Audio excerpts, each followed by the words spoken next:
நாமக்கல் மாவட்டம் திருச்செங்கோட்டில் மெட்ராஸ் ராஜ்தானி பிரதமர் டாக்டர் சுப்பராயனுக்கு இன்று 62ஆம் ஆண்டு நினைவஞ்சலி. இவருக்கான மணிமண்டபத்தை அமைக்க அனுமதி கொடுத்த தமிழக அரசுக்கு நன்றி தெரிவித்தும் இவரது மணிமண்டபம் திருச்செங்கோட்டிலோ குமாரமங்கலத்திலோ அமைக்க வேண்டும் என்று பொதுமக்கள் கோரிக்கை.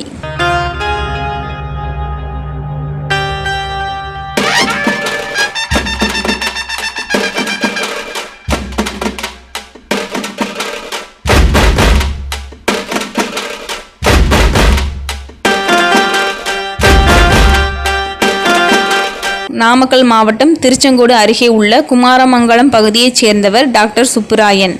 இவர் விடுதலை போராட்ட வீரராகவும், மெட்ராஸ் ராஜ்தானி பிரதமராகவும், மத்திய அமைச்சராகவும், மகாராஷ்டிரா கவர்னராகவும் இருந்துள்ளார். இவரது 62வது நினைவு தினம் இன்று நடைபெற்றது.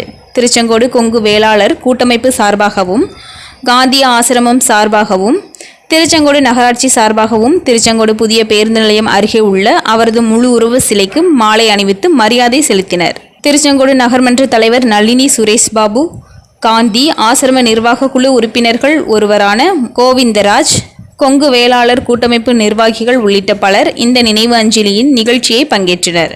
தினமலை செய்திகளுக்காக திருச்செங்கோடு செய்தியாளர் மனோஜ்.